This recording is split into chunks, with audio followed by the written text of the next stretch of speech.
All right, we're here with Ben Rosario, the NAZ Elite distance coach, and we just ran the last 8.2 miles of the Olympic Trials course.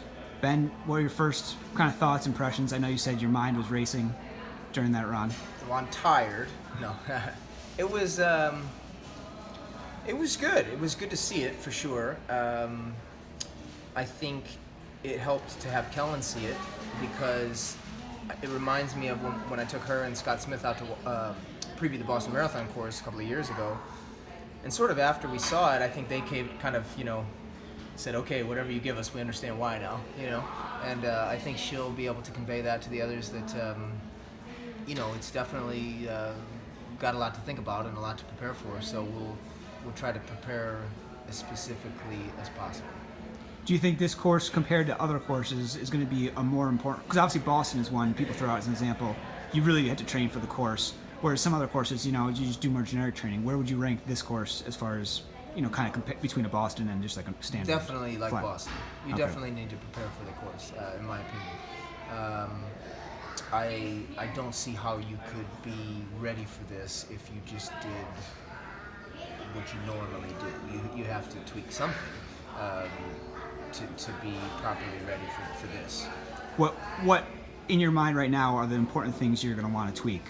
Looking at that course, I obviously think wasn't the obvious great. things. I mean, you need to be working on ups and downs and practicing all the pace change that this course is going to force on you. If you're someone who likes to really get in a nice rhythm, you're going to have to get out of that mindset because you can keep your effort the same, of course, over the entire route, but your pace is going to definitely change with the ups and downs and a couple of the turns. And yeah, it's not a rhythm course at all. It's not a rhythm course, and so you have to be ready for that. So you said Kellen can kind of come back and talk to the other athletes. Is anyone else going to try to fly out here at some point and check out the course before the trials, or? Yeah, maybe. Steph saw it last year after Peachtree. It wasn't the finished product, so I don't know if she'll want to come back or not. I don't know. Yeah, in December I know they're having something. There'll be a lot of people out here. Maybe we'll send. I might leave it up to them. I don't know. I'm not sure yet. We came out and looked at LA before that. I kind of thought that was unnecessary in retrospect because that course, even though it was a little quirky, there wasn't really much to it in terms of up and down. Right. I don't know that we necessarily needed to do that. This one, I think it might be valuable. So I lean toward probably we'll come out and see it again. Okay. And so you talked about, obviously, the hills are something you got to train for, very specifically, kind of like a Boston course. So how do you adjust your training with that in mind? Because you have like the workouts you always do. Do you just, all right, we're going to find a hillier loop, or do you do more hill repeats, or how do you kind of, because how do you tweak marathon training for a course in that way? Well, whenever you do that kind of stuff, it's half physical, half mental. You want to physically be ready, but then you want them to feel like they're mentally prepared for what they're going to face as well, and you want them to stand on the line like, yeah, I'm totally ready for everything that I'm going to face here. Luckily for us, we've been doing Boston and New York now for a couple of years with a good amount of success, and so right. In a lot of ways, it's not that much different. We're mostly going to be using the same loops that we've used for the Boston and New York training. Maybe even more so, because a lot of times in those training segments, at least we've had some sessions that have also been on a loop that's a little faster that we can get moving on, but maybe we won't do that. Maybe just everything will be on these difficult courses. Okay. And last question.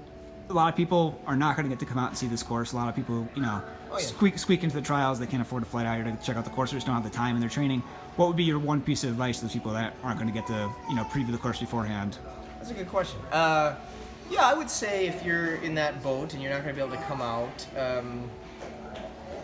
I think that couple things. Number one, you should prepare as if you're preparing for a race that's 30 miles long. Because it's going to take a greater amount of strength than an easier course would take. So maybe you're adding a little bit of volume to some of your long sessions. Maybe you're adding a little bit of volume to your longest runs. Certainly you should be running your faster stuff on up and down terrain, for sure. And you should definitely be doing your fast stuff on pavement. if you're a person that likes soft surface, that's great, but you should be doing your hardest workouts on pavement, because this course in particular, because of the ups and downs, is going to beat you up even more. Pavement beats you up anyway over the course of 26 miles, but this one more so. And I noticed a couple of this, because there's some overpasses and things, there's some really hard surface on this course, and so you need to be prepared for that energy return. It's different. All right. Well, Ben, thank you very much for those insights. I think a lot of people are going to find that helpful. Thank you. Thank you.